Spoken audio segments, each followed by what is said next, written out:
Report, the movie podcast where Sean and Michael watch shit, talk shit, and most importantly, eat shit. We are the law. And guess what we saw?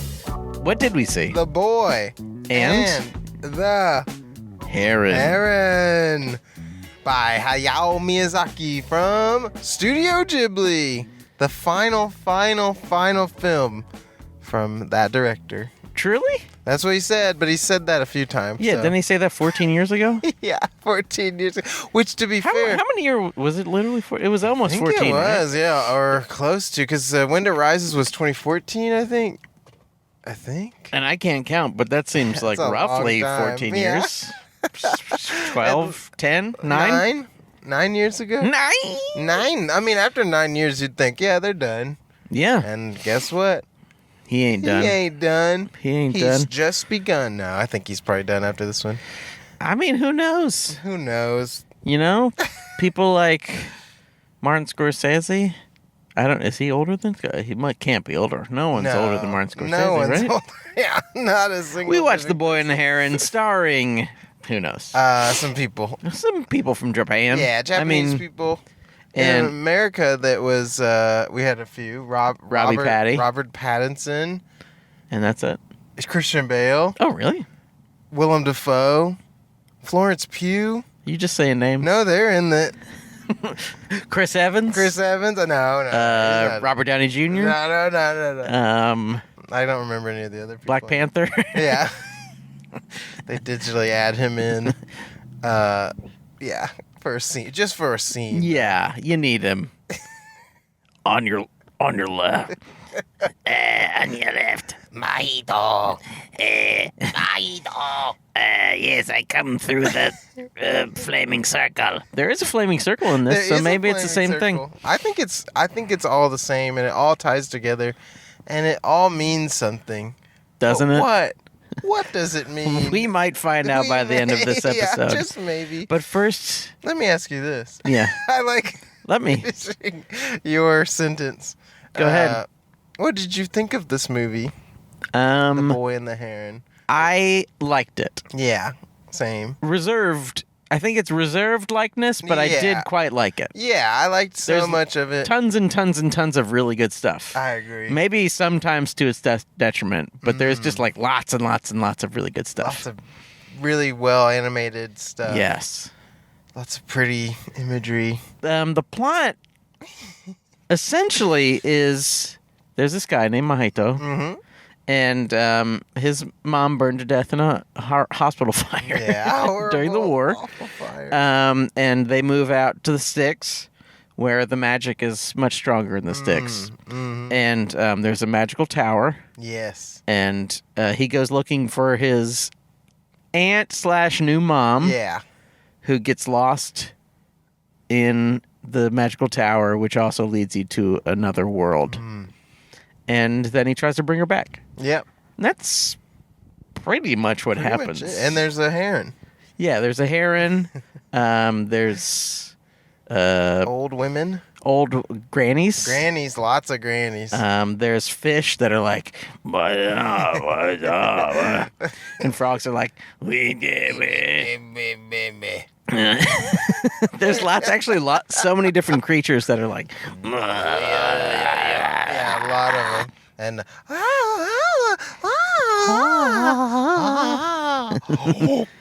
lots of that. Yep. The grannies are pretty much all. Mm-hmm. There's a dying bird that's like just coughing up tons of blood. There's tons of guttural sounds, which is, the Japanese language is a very guttural, monotone. It's very beautiful. Yeah, very beautiful. People talk shit about German, but Japanese is also a terrifying language. Yeah. Like German is lots of like, but Japanese is like, yeah, it's very, all of them very scary. Absolutely. It's one of those ones where like, people might be like, oh, you're being offensive making those sounds. It's like, no, it literally sounds exactly That's what it sounds like. Like, if I say real words, it sounds exactly like going, so it's very similar. Anyway, That actually is a good tool for learning it. Yes. Make those sounds in the mirror Yeah. to yourself, and you'll have it in no time. It's a little known fact, but if you just go there and start making those sounds, they go, Oh, okay. I got lots. Your pronunciation isn't great, but you're speaking the language. Yeah, you know every word. Your intention is clear. And they're like, oh, okay. Oh, sorry. They were very shocked. I remember being on a train, and I needed to get off the train. Yeah. And everyone was in my way, and I was like, sumimasen. And they all were like, the dark one can speak our tongue. I tell you what, I like the Japanese, but I don't know how much they appreciate me. But it's fine. I get it. I look scary. That must be one of the great confusions of their time. Is that like every black man they meet loves anime? Exactly.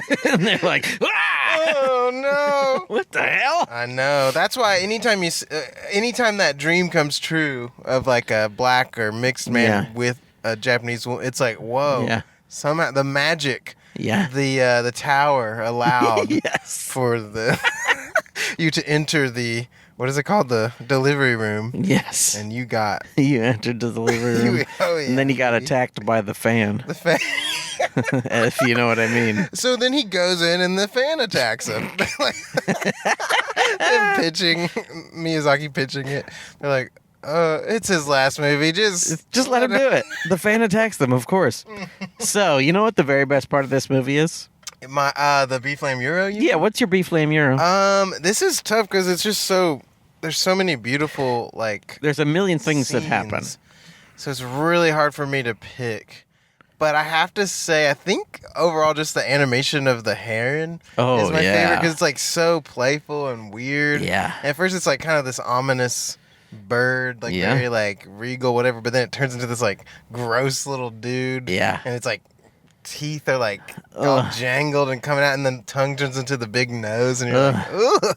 It's like really demented and fun. It's very yucky. Yeah, so I really enjoyed just that, and him kind of like terrorizing Mahito. Like Mahito's trying to sleep, and the heron's walking on the roof.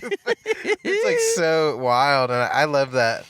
Just because at first, he's so normal, but then he flies to the tower and then like shoves he goes into the window and he has to like shove his big fat butt in it. And then he looks up. It's so like I love it. I think that there was some really cool magic and stuff. All the animation. I'll say broadly. Say it. The animation was just beautiful, which is no surprise. No surprise at all. I will say it's a little bit looser, I feel like, than his other stuff. Especially like during the fire scene where everyone's like blurry, which I thought was a cool effect. It is really cool. It feels very dreamy and like, which Mahito has a few dreams of it. Which, he's got a lot of dreams, and maybe all of it is a dream. Maybe. I mean, what if all of it is a dream? Mere deceit a liar. Reality is a dream. Reality is a dream. Or, furthermore, what if it's actually just a magic tower? I think it may be a magic tower. Probably just a magic tower. Yeah. Probably a magic tower. But when you leave the magic tower, the magic goes away. Yeah. Oh. Isn't that just the way it is? Yeah. I mean, yeah. Now okay, what's your favorite part? Before we get too into his... what I want to tell you is this. My beef lamb euro. Yeah. The main one is the grannies. Yeah, they're fun. They're so funny and so weird when they first show up, or when you first show up and walk down a hall and see them. They're like, they're like skulking. They're all around this valise. They're around the suitcase that has been brought in, and they're like smelling it and be like, "Oh, it smells so sweet!" And then they open it up and they're so excited about the canned food. They're like, "Oh, corned beef!" They're so excited. I love those little grannies. I love their personality. Like, I love the shot where they're all walking down the hall really fast. Yes, and like, they all have their little characters, and then Kiriko, the like main old lady, she like turns and waves at like some dude in the house. I just love those little elements added in. And Kiriko also has like the ultimate frowny face.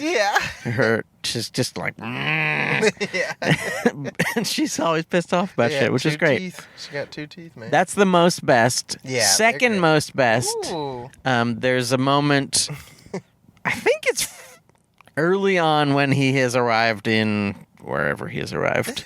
What is the world? Sea World? Is it the Sea World? Because he calls it a Sea World. Yeah, let's call it the Sea World. Yeah, let's say the Sea World. The Sea Word. The Sea Word. He arrives in the Sea Word, and he's standing on a beach, and there's like multicolored clouds passing overhead in front of the sun, and the sunlight is coming through them, and it's very, very beautiful. It is so pretty. I also, and this is, I guess, the case with most of his movies and anime in general. There is a real focus on composition. Yeah, absolutely. And it really is kind of lots of times gets to the kind of basics of what is good about movies. It's like, oh, here's a cool composition. There's something moving through it.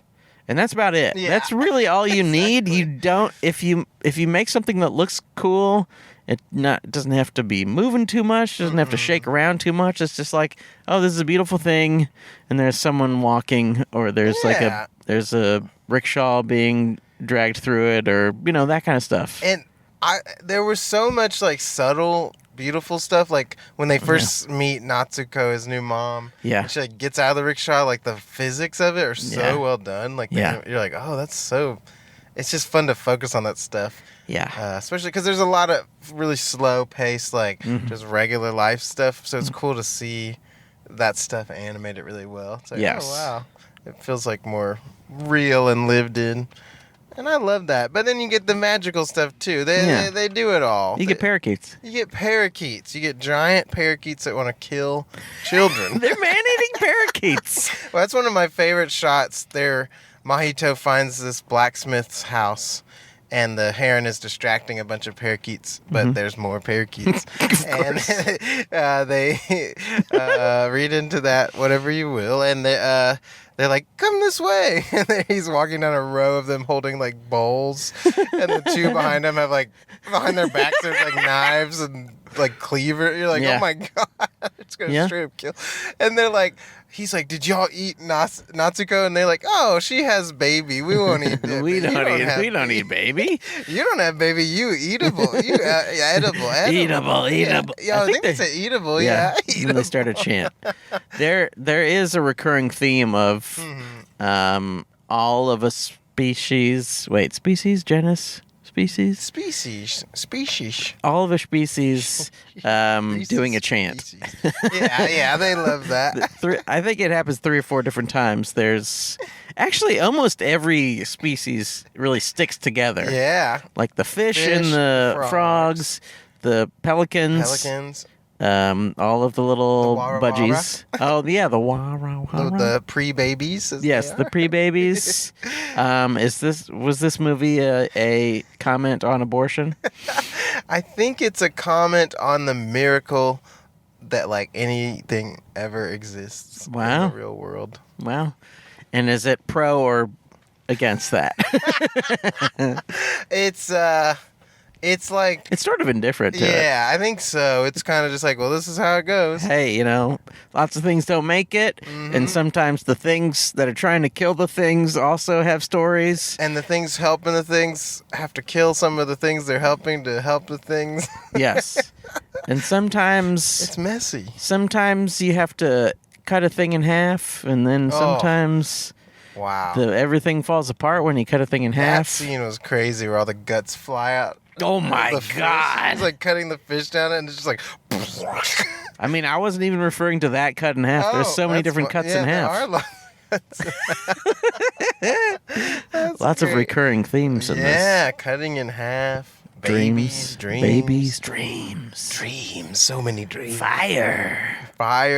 Water, so much water. Oh my gosh. So, just if we're trying to pinpoint sort of the way in which these people's lives intersect. Yes. They all intersect in the SeaWorld. Yeah. Mahito's mother was in the SeaWorld for a year before she went back. Yes. And he meets her while she's in that year in the SeaWorld. Which is crazy. Okay. But then, it's very interesting, the timeline. Yeah. I love that they added that little story of her going in and she's gone missing for a year. Yeah. And then he goes missing when he goes in there. That's a really good bit. It's really interesting. I also love when the dad goes to save him and he's like already. The dad's so funny because he doesn't do anything the whole movie. He's like so ready to help at all times, but he's like so wants useless. to help. Yeah. He's like, I'm going to go to school and I'm going to revenge you. For the thing you did to yourself. Yeah. I'm going to go beat up a farmer's kid. Yeah, because you hit yourself in the head with a rock. That was wild.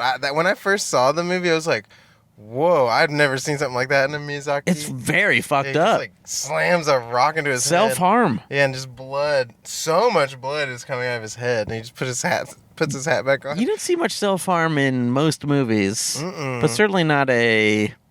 Animated. This is still sold to kids, right? Well, it's under the G weird. Kids label. Yeah, true. I think in Japan, anime is very everyone's thing. Sure. I think. This is not a very kids movie. No, it's not super I mean, maybe in the sense of like a grim fairy tale or something. Sure. Because like the parakeets feel very much like that. Yeah, absolutely, yeah. It's sweet, but also weird. They're deadly, yeah. And the same with the Warawara and the pelicans. Oh, the Warawaras are really cool. They're so fun. There's always some little thing like that in a Miyazaki movie. In Princess Mononoke, they have the Kodamas where their heads turn and shit. Oh, yeah. Those are fun. Holy Christ. We just saw a crazy car. There are people driving... I mean, it's probably only 35 miles per hour, but it's in a parking lot, which is too fast to... What's happening? They are driving insane. We got some wild people. They must be in a rush. Sorry about that. We are in the parking lot right now, and it's just fucking madness. It's getting crazy out here. I've never seen such insane parking. All three of them are backing in as fast as they possibly can. They're like, we gotta get to the movie. We gotta get to the showing of Boy and the Heron. Quick, we gotta get in to see it. We gotta get to see it, man. Okay. Another thing that I love about this movie, it's actually sort of, I think, literally a blessing and a curse of the movie, is that so many things happen. Yeah, absolutely. Like, there's so many cool things. It can be, at some point, exhausting, but there's, what is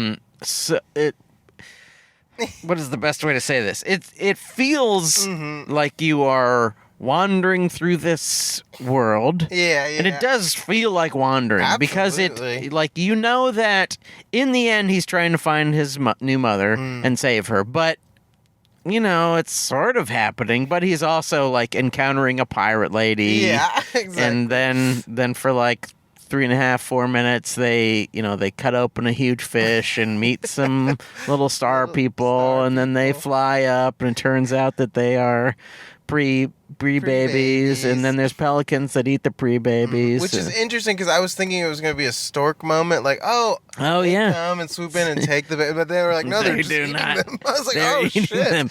And then his mom, who we don't know is his mom yet, burns them all. Yeah. Sometimes burning the pre-babies as well. Sometimes you gotta. You can't make an omelet without burning a few eggs. Which is kind of like how, because that's how it happens, when we're little sperms. Oh, yeah. Only one of, so few make it through. And isn't it the blood cells killing the other ones? Is that, or are they just not making it? I think it's just pelicans. It's just pelicans inside of there's pelicans inside of a woman. That's why we're so terrified of women. People are like, what is misogyny about? It's because women are full of pelicans. Do you want to be it's insane. It's scary. Sorry, ladies, but you're fucking scary. That broad is filled with birds. Oh, God. Hey, look at this lady over here. She's filled with fucking pelicans. You fucking weird me out, lady. I mean, she was great. There were a flock of pelicans inside of her. Yeah, I mean, that was... inside of her. That was kind of annoying. But whatever, once you get past that... Just get past the pelicans being set on fire by a mom witch girl. Yeah, a child mom witch friend of a pirate who's the otherworld version of the lady who's in your pocket. Yep. It's a wild ride.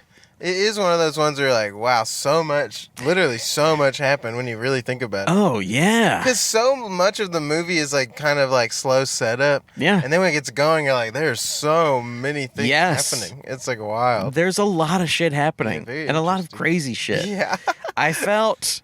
This is once again right on the edge of like there's lots of really good things and then sometimes I was sort of overwhelmed by it or like felt a little lost. Yeah. But like some of it does feel like, well, I've had 10 years.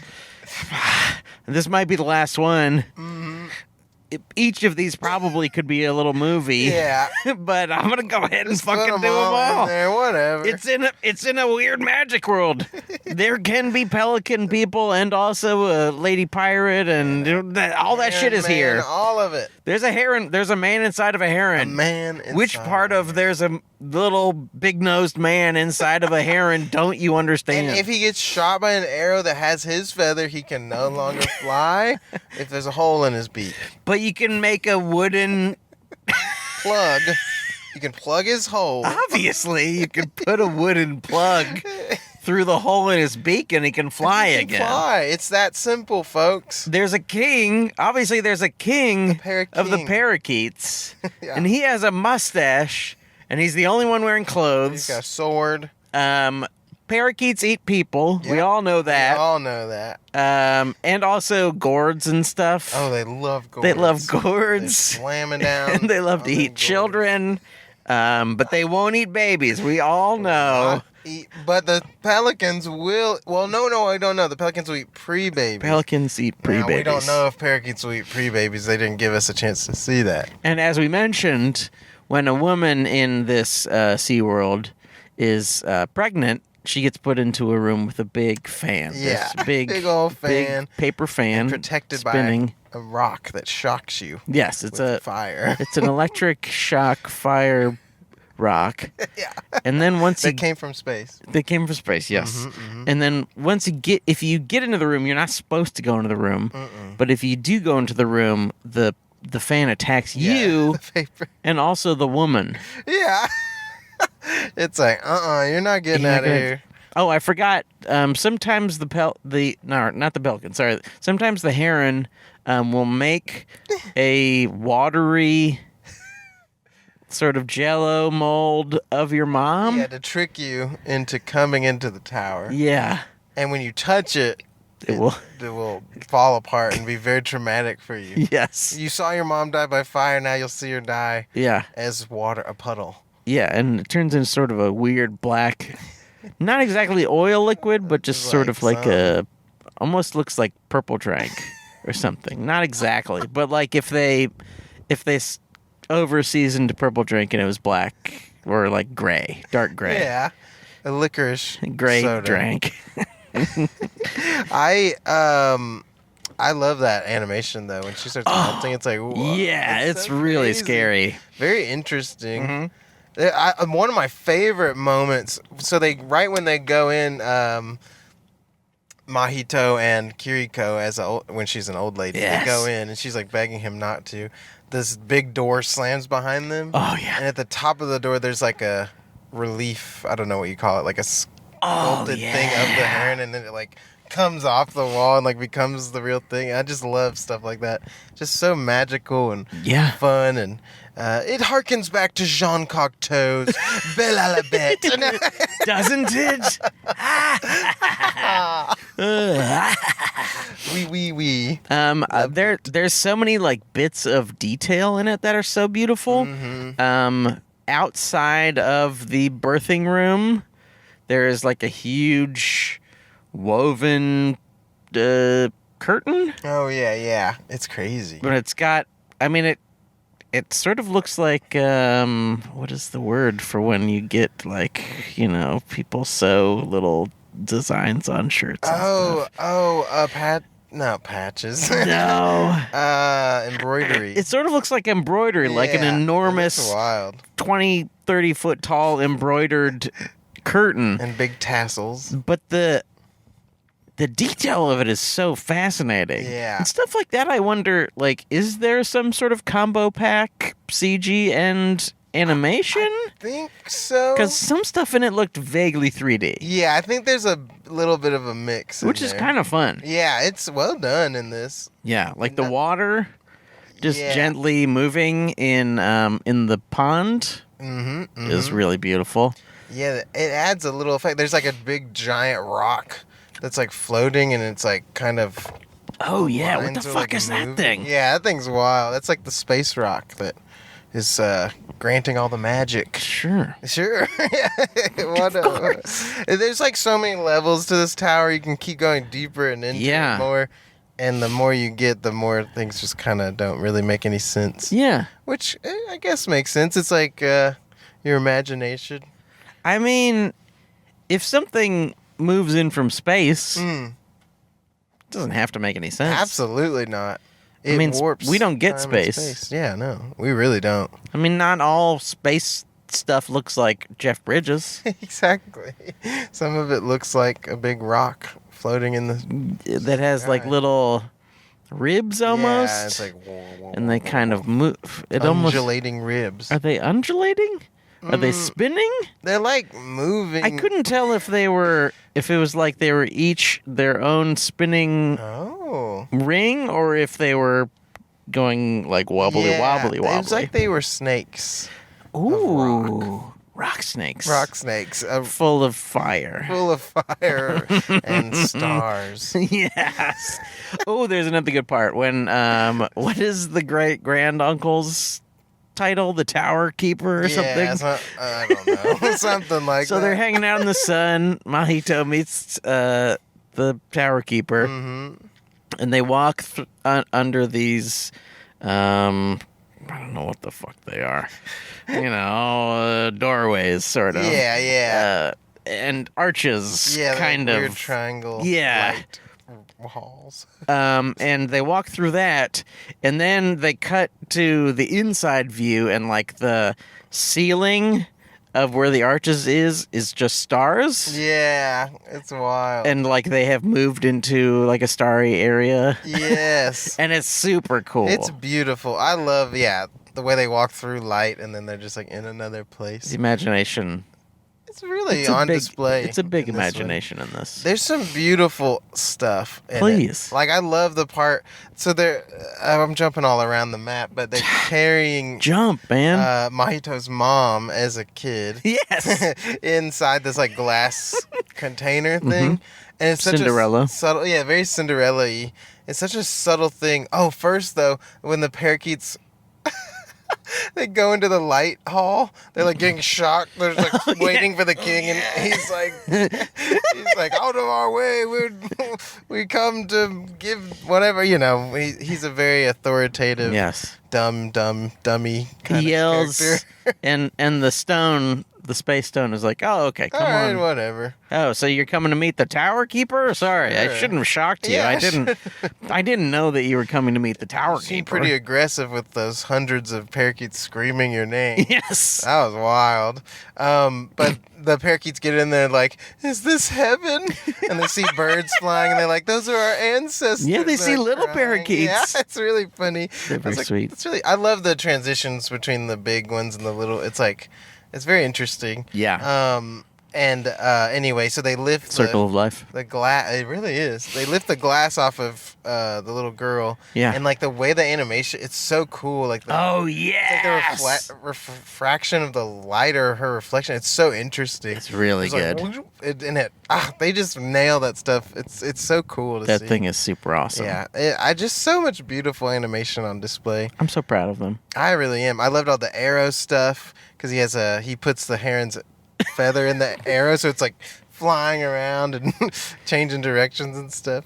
If you get the 7th flight feather, you control the heron. It was very like kind of kid logic. Like, he's absolutely. like, how did you know that it would stop me? And he's like, well, I just got your 7. You said it was your number 7 flight. You're like, what? What is that? I mean, I just grabbed it. I got lucky. Yeah, exactly. Which is what he should really say. I just use rice to glue it to the. Yes, he spits a little rice. That's wild. Makes a little rice glue. A little rice glue. Oh, I like when the heron bites the sword out of his hand. He has that like wooden. Oh yeah. like breaks it up, and he's like, "Your presence has been requested."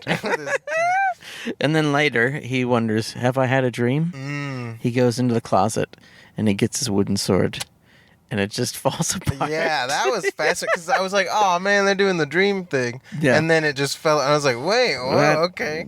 Did they do the dream thing? I think it was a mix. I think it was a mix. A true mix. Or maybe the dreams were messages from the other world. Uh-oh, maybe. Oh, yeah, because the mom's like, hey, come. What did they say at the beginning of Dune? Dreams are dreams, baby. That's what it is. Dreams are dreams, baby. Get used to it.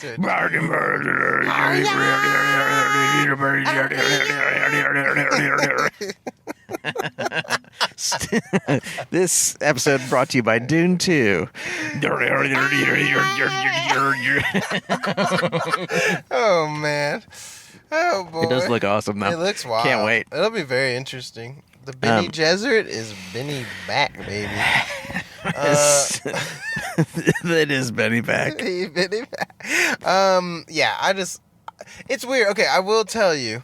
Tell me. This is the second time. This was the first time I saw it. And the second time you saw it. And also, full disclosure, you're a much bigger I love fan than Miyazaki movies. I think they're quite good. I just don't care that much. Yeah, I grew up loving them. And, Is this the best Miyazaki movie? No. Okay. I was going to tell you this. So I felt kind of guilty the first time I saw it because it ended. And I was kind of like, huh. Yeah. And I felt really underwhelmed and just kind of like, I don't know about that. Like, it felt kind of like I missed something, or maybe something got lost in translation. Yeah. And then me and my friends talked about it a lot, and like what a lot it could symbolize. Sure. And I know it's based off this book called How Do You Live, which is the book that Mahito's mom leaves to him. Oh. So it was like interesting. Miyazaki read that book, and it had like big impact on him or whatever. I have not read it. I want to read it to... Yeah. It's about like a coming of age story about a kid in Japan, I think, in poverty, all this stuff. So I would love to read it. Does it have herons? I don't know, actually. That's a very good question. If it does. Because I think, and then we were talking about how like maybe the tower is representative of like Studio Ghibli and him needing to pass it on and things like that. I was like, that's interesting. Sure. And his son, who he would have passed on to, is not the best filmmaker, and he's been very disappointed in like all his movies. So there's like some interesting background context. Sure. That I'm like, I think maybe some of this was talking to that. Yeah. And it's his last one, theoretically. Yeah. It does seem like it, because like all the magic ends. The tower goes away, all the birds turn to normal. Yeah. And like the kid just lives a regular life. Yeah. So it felt kind of final to me. That seems kind of final. Yeah. And even the heron's like, you gotta just forget about all this. Yeah. It's fine. Yeah, you were a kid. You don't want to remember this shit. I don't remember this. You don't want to be 35 and talking to your friends about how you met man-eating parakeets. Yeah, They'll be like, oh, you're a fucking freak. You gotta let the pelicans just be pelicans. Let them live again. Yeah. In our half of the world, the pelicans don't eat the wadawara because the wadawara don't even exist. Yeah, they're not even here. They're just sperm there. So once you let the pelicans back out, they won't eat all the wara. Yeah. It's true. It's true. It's so true. It just really speaks to me. I think that was the thing too I was experiencing the first time. I was like, usually I have some sort of emotional kind of thing, and I agree didn't with that. really feel that all that much in this. Did you one. have emotions the second time? I was just like, this is just beautifully done. Yes, it is quite beautiful. A lot more abstract than he usually goes. Yes. And I do appreciate that. Yeah. Like, there's a beautiful shot after the frog situation. Mm-hmm. Mahito faints, and he's just, is floating in water. Yes. And then, comes up, and then the water all goes away, and he's just back in his really bed. awesome. I was like, this was nice. And they're slowly pulling out from his face. Yeah. And then you see the water even, pulling away on the floor. It's so cool. It's really good. Really nice, just, touches like that. Yeah. Especially with how slow and paced it's nice to have the magic creep in yes. that. So that was cool. Michael, it can't all be good though. No. It can't all be good. And I think that that's the perfect time to talk about my low main. Yeah, please. I think the ending is just like kind of nothing, and just feels like it just feels so off to me. Like I think that's why I had that feeling. Yeah. I was just like, was that like a miss? Like did that just not work? Yeah. Like, it just felt a little weird, or like they were missing like a touch of something. Yeah. It may be too cheesy, but like something like, you know, maybe the heron flies by the window again, or something. Like something to where like it just felt like, okay, so it has this grand ending. Yeah. The birds are all turning back to normal. The grannies are like, you're back. And the dad's hugging them. They're being covered in parakeet shit. Yeah. But they're just happy. They don't care about that. Yeah. And then it cuts to him in his room, Mahito, and he's like, and then we went back to Tokyo. And then he just cuts. And you're Roll like, credits. Yeah, I was like, what? It just felt so very weird. I was like, did I miss something? And that's why I'm wondering if I need to read the story, because maybe there's more to like their time in Tokyo, and I mean, I don't know. If you have to read the story in order to get it, then not great. It might. Now, I don't think it's bad in any way. Yeah, it's very beautiful. It's just, okay, here's another thing. Say it. That weird ending is very abrupt, and then Yeah. for some reason it cuts to just like the shittiest font I've ever seen in my life, on like bright blue, and you're like, it's like, what is this? It just feels so weird. I guess it's for the English. I need to see what the Japanese credits look like, because I'm like, why does it look so bad? And it just says voices. It doesn't even say like, it doesn't feel like credits. Like it feels so weird. I don't know. It felt off. It's all very weird. Yeah, that ending is so abrupt. So that really is my low main. I just was like, huh? Yeah. It really messed with the... Like, if it maybe had ended with them coming back and hugging and stuff, I would have liked that more. I think that, yeah. Than just like, all right, that's it. Then we went back to Tokyo. All the magic is gone. Yeah, that's what it felt like. I was like, okay. Please leave the theater. That's really what it felt like. Soon I will die. Yeah. I wish you to think of these things. It's like Hayao Miyazaki, his name, it says his birthday, and then it says to soon. That would be so fucked up. It's like, oh, damn, dude. It was interesting. It felt a bit more nihilistic than his other movies do. Yeah. And there's all these memes of him going, saying, like, life is stupid. And like, all this, which I do love those. They crack me up. Yeah. Which is cool that someone so, like, dealing with all that can make all these beautiful, inspiring movies. Yeah. But, I don't know. It made me go, Yeah. Yeah. I don't know.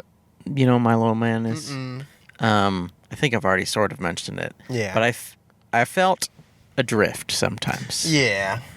And sometimes it was cool and great and like sort of surprising and fascinating. And sometimes I mean when the things happening weren't either beautiful or weird or that kind of thing, sometimes I was just like, well, okay, so what do we do? And these were not that often, really, but the moment you're in the world where anything can happen, and there doesn't seem to be, like, any moment in there I was never like, wow, this is almost over, or it didn't seem like it was leading towards a thing, or I wasn't like, oh, we're really ramping up towards, must be the rising action, or something like that. And I mean, it doesn't have to be that movie, but I was kind of just a little lost sometimes. I was just like, I feel that for sure. Oh, okay, this is all right. We're here. And then you would see the parakeets and be like, oh, this is cool. Yeah. Okay, the parakeets are trying to kill a kid. Great. Multiple times. This is awesome. The kid just woke up in chains with a parakeet sharpening a knife. Which I love when they knock them out with bones. They really do hit them all in the head with bones. That was a nice touch. But I got a little sleepy. Now, I want to apologize for yawning. I think I yawned a lot, only because I'm sleepy, not because there was any inherent sleepiness in the movie. In the Heron. I went to bed very late and got up early to work, and I was like, oh, maybe this was a bad idea. Because there are some lull moments. Yeah. And again, the beginning is just like snail's pace. Like, and the main character doesn't talk for like a good 20 minutes after Yeah. the opening scene. Yeah. And you're like, Yeah. okay, come on. It is very beautiful though, Yeah. but it is intentionally very quiet. Yes, and slow. And very placid. Yeah, absolutely. It's like the stuff hasn't happened yet. You have to get used to this regular world, and then we can reveal to you this insane world. Which is fine, but It is truly fine, yeah. You I haven't agree. seen Spirited Away, so I won't say anything. But like the way that works is it also has kind of a slow start, but the weird stuff starts way earlier, which I think helps move it a bit. You're like, okay, this is intriguing, because he just gets to the house and you're like, there's a heron. That's cool. Yeah, the heron is really cool. It's just like not moving. The little old ladies are cool. Yeah, and then you're like, okay, something happened. He hits himself in the head with a rock, which is good. Always good when you hit yourself in the head with a rock. Yeah. The dad factory stuff was weird. All right, very weird. He's working for a war factory. Which I do like when he gets his sword. Yes. And he's ready to attack the parakeets. Yeah, that's pretty awesome. I love it. They all turn into little budgies. Little budgies. Little budgies. But yeah, it did meander a lot. Yes. And especially compared to his other films where there's like a very clear like, oh yeah, hey, we're trying to get to this. Yes. It was very much like, so why is there a conflict with like getting her out? Yeah. Like the first time I watched it, I was so confused why she was like, I hate you, get out of here. I have no idea. Why did she say that? So the only thing I can think, this time I caught, when he's talking to his mom, she's like, oh, she came here because if she leaves, she'll have the baby. Oh, so she doesn't want to have the baby? Yeah, she's like trying to prolong like having the baby, which is confusing because it's the delivery room. So you're like, oh, she's going to have, but I think it was like, it's like a suspended state. Like that world doesn't exist almost. Oh, yeah, so yeah. Like, that's why she didn't grow old when she was there for a year. So. Okay. So I was like, okay, maybe she's just like frustrated. Like maybe I don't want to be. I wouldn't want to be a mom. Yeah, mom. And then like, I guess there's probably confusion, like weird tension with that being her sister's son. And yeah, this weird, sure. Which is a very interesting situation. And she's obviously, everyone is still mourning the death of the mother. Exactly. But they're also like trying to live their lives. Yeah. And they're also trying to live their lives in kind of, at least what to us, maybe what to them at the time is a normal way, but what to us at this time is a very strange way, like marrying your sister's marrying your dead wife's younger sister. Exactly. Very interesting. Pretty odd. Huh.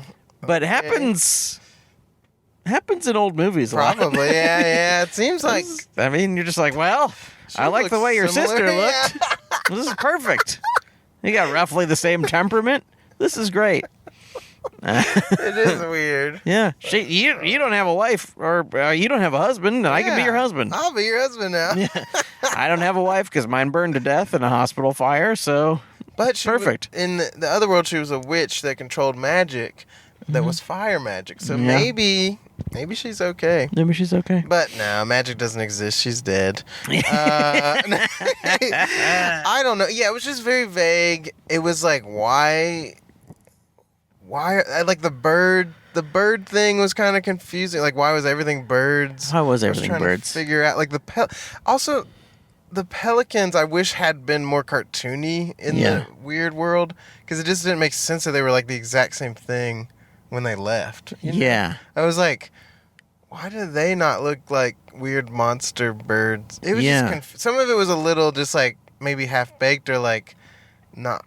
I don't know. It just didn't quite. What is the?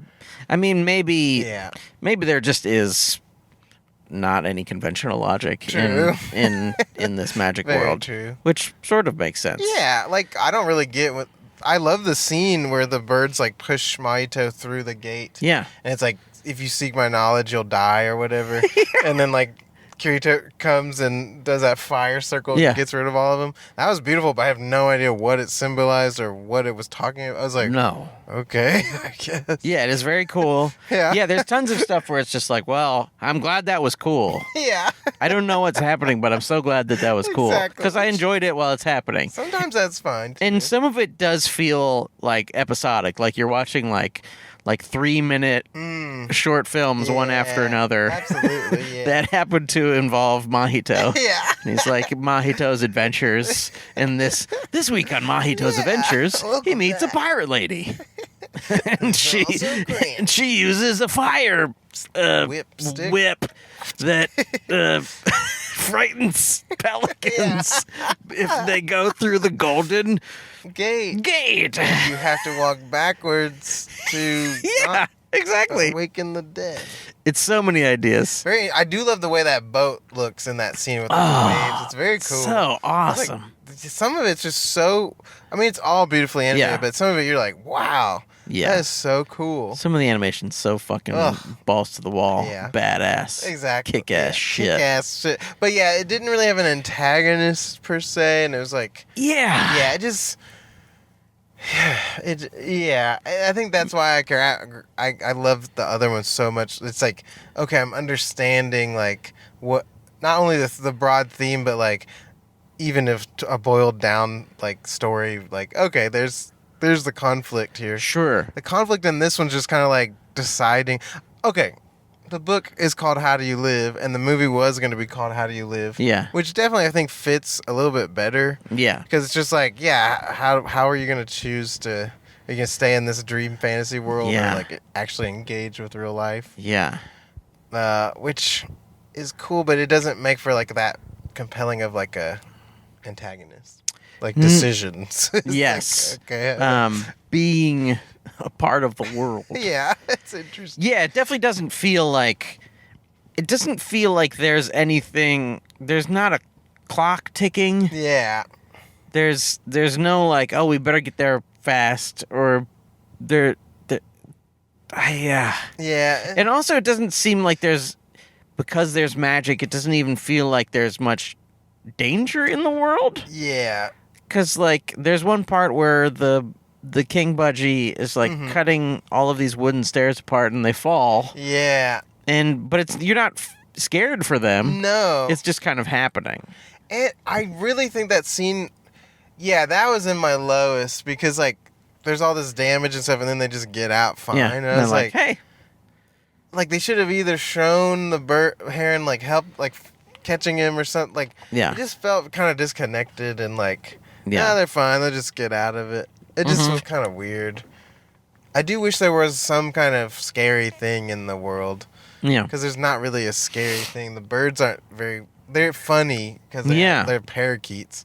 But there's nothing that's, like, dangerous seeming or, like, oh, that's scary. And then, like, suddenly all of the shit goes down when the parakeet king, like, gets mad that he can't build the tower. Yes. And destroys it. And then suddenly they're running and it just feels like kind of rushed. Like, yeah, like yeah. Right, obviously when you cut the thing and then you gotta run. Yeah. It's like, all right. You better get out of there or else. And, like, I feel like the mom, like, the little, like, hey, it's okay. I can deal with fire if I get to have you. Like, that was a sweet moment, but it's so rushed. It's just like, oh, we didn't even get a chance to sit with it. It's just like, all right, bye. Yeah. I don't know. It just was missing the impact I was hoping. Yeah. And it's like, maybe if you trim down a few more of those, like, long, drawn-out scenes, you could have a little bit more of the characters actually interacting. And I don't know, it was just missing some things. And I don't want to be down on it. No. And I thought it was so beautiful in so many ways, but it really isn't, like, my favorite. And I don't know if it'll be one I watch regularly. I don't know. Yeah, I felt like the one I'm most familiar with is Totoro. Yeah. Which I think is so deeply emotional. Yeah, absolutely. And, like, so, like, sad, but then a wonderful happy ending. Exactly. And just, like, so beautiful. Mm-hmm. And this has, like, none of that feeling. Yeah, at all. Like, it has a lot of the kind of magic and imagination of that sort of thing. But it doesn't have, like, I don't feel. I just never felt. Yeah, I felt pretty detached. I never felt. That sucks. I wonder if that's just a symptom of the time. Yeah. Who knows? Or maybe he's just old and he doesn't want to. Doesn't care if people feel anymore. Maybe. I don't give a fuck if you feel. I'm old. I don't care. Yeah, you life bunch sucks. Of parakeets. Life sucks. It's fucking stupid. Maybe that's why. Did the heron turn into a parakeet at the end? Because suddenly he has a parakeet that is the same coloring and has the 3 feathers. I think it did. And I was like, what? Heron should just become a heron, right? Who knows? It was, I just, some things didn't. I was like, which I know it's dumb, me trying to make logic out of this, but yes. It's just interesting. I just am interested in the choices. Yes. They're choices that are not only to me not logical sometimes, but also just sort of not satisfying. Yeah, absolutely. A lot of them are not satisfying. I would say it's a very unsatisfying movie overall. There's that may cool be stuff, which may be intentional. Yeah, maybe maybe he didn't want to make a satisfying movie. Which I get that. Yeah, sure. He's made almost exclusively satisfying movies. So maybe he's like, what if I make one about? And maybe because life isn't always satisfying. Yeah. So maybe that's why, because just life, I'm already whatever. And then I'm watching this, it's live, okay, whatever. It's oh, great. Don't you dare. The boy and the, Malays. Yeah, the boy and the Malays. The boy and the Malays. That's the Michael Hampton story. Yeah. But we can't only talk about The Boy and the Heron. We also have to talk about other movies we watched this week, which brings us to a little segment we like to call Panda Express Presents Express Yourself about the movies you watched this week. Roll that beautiful bean footage, Michael.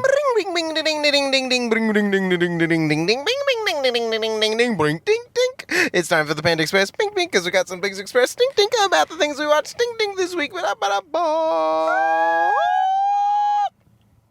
What did you watch this week?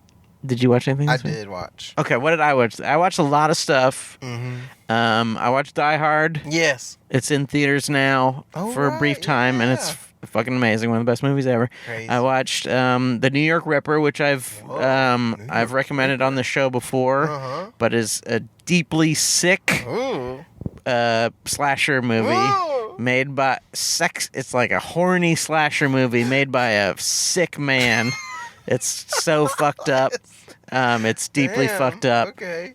You have to realize that you will have quite a horrible time watching it, but it is pretty cool.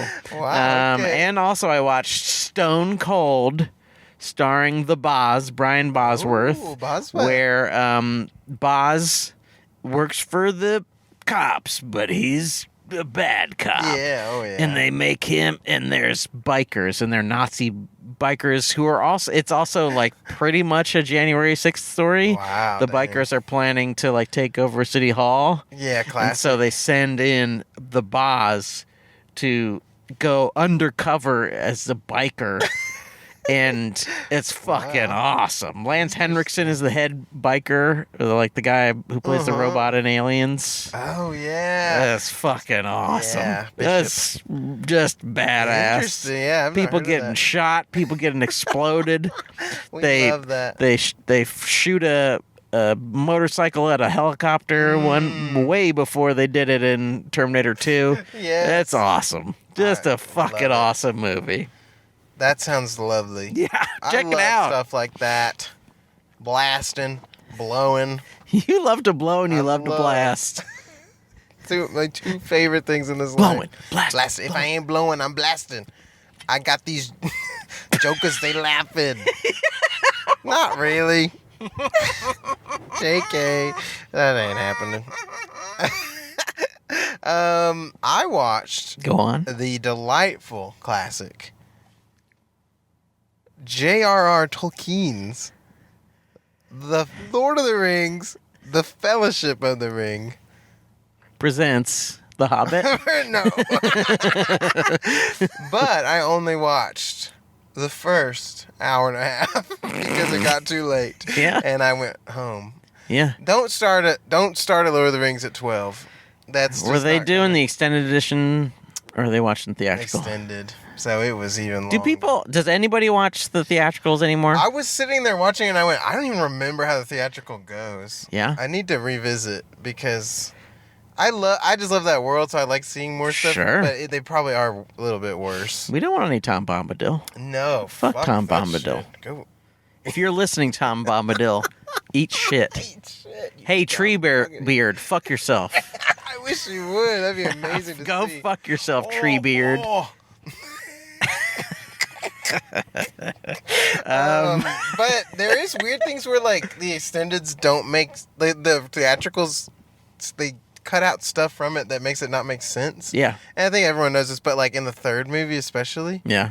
Gandalf's wand gets blown up in a scene that was cut out of the theatrical. Oh, wow. So he just suddenly is using a sword the rest of the movie. Oh. I was like, oh, that's weird. Yeah. That's weird. That's very strange. Yeah. Anyway. Making movies is weird. It is weird. I'm going to finish that one soon, and then I'll Get back to watch us. the first 30 minutes of the second one. Yep. You know? And then after that, you can watch the next 3 hours of the second one. Yeah. And then after that, you can watch the last half an hour of the second one and watch the first 17 minutes of the third one. And then after that, you can watch the next 45 hours of the third one. Oh, my God. My friend said that the extended third one is 4.5 hours. I was like, is that real? That's how long the theatrical is. The extended must be 1 million hours. Yeah, 1 million. 1 million hours of footage you've never seen. There's no cuts. 5,000 more endings. Yeah. Added to the 3,000 that already exist in the first cut. 8,000 total ending. What? It keeps ending and ending and ending. We don't. I do wish every movie had like a Clue type ending where they're like, or maybe this happened. The Clue ending is great. That movie's awesome. Though, we've talked about this before. No. You know that in the original theatrical versions, they only went out with one Really? ending. Did they send out different ones? Yes, so sometimes like you would go to see it on a different night and it would have a different ending. That is so cool. It's awesome. That's clever. It's fucking amazing. I like that. I mean, That's it probably very when you interesting. watched the first ending or the third ending and you went back and you were like, what the Wait, what? Yeah, that's not how this movie. That's it. What if you did that with the whole movie, where you like changed elements? Oh, yeah. That would be so interesting. Wait, isn't that what they did with Spider-Verse? Weren't they just like sending out? Really? Right? Is that what happened? I didn't know that. I'm pretty sure that they were. I don't know. I read that they were like sending out changed scenes. So if you like saw it 2 weeks later, you were seeing slightly different scenes and shit. Well, maybe we saw it before they fixed it. Really... we saw it when it was 1 hour too long. Yeah, man, that was the extended for sure. God above. Yeah. End it. I've never wanted a movie to end so badly. It's weird. I don't know how it has held on in people's imaginations. People love that thing. I'm like, what? It's so long. What were you watching, man? It's so long, especially in a year when you have the Turtles. Yeah, which is the same movie. It's the same exact movie. But better. The animation's very similar. Mm-hmm. It has the same sort of like fast-talking young kid who does flips energy. Yeah, exactly. It's exactly the same movie. It's Young just kid they with just flips. like fit it into the size of a movie. Yeah, an actual regular movie. Yeah. Man, I will never forget sitting there for the first like 35 minutes like, where's the titles? And then it was like, oh, here it is for Spider-Verse. I was like, why did they do a whole movie before the movie? It was so weird. I was like, okay. Listen, we need to know. In the next one, they're going to do Nick Cage Noir Spider-Man. They're going to do a 45-minute thing of him in the beginning. And then after the credits, it's going to be another 75 hours of Miles Morales in the other world. It's bad. Okay, a sequel is bad, especially if you know it's just a bridge movie. Yeah. That's something that really sucks, when you just can tell something is just a bridge movie. Mm-hmm. It's like, that shouldn't be apparent. No. And it was very apparent here. Yeah. And the bridge movie shouldn't make you not want to care or see. No. I don't give a shit. I'm like, who cares? If they announce that the third one is 90 minutes, I'll go, okay. Please be short, please. Or like maybe 120 10. Max. 108. I don't want to see it. But it's tough. At the same time, I can't wait until Aquaman 2. So what do I know? What the fuck do I know about movies? I'm an idiot. You're doing great. On behalf of... Hey, if you love the show, tell other people. Tweet at us at Food Court Cast. Share the Instagrams. Share the episodes. Yeah. Give us 5 stars on your iTunes, on your Apple Podcasts, on your Spotify, on your CastBox, on all the things. On behalf of Michael Hampton, I am Sean Parrott saying to you, Bon Appetit.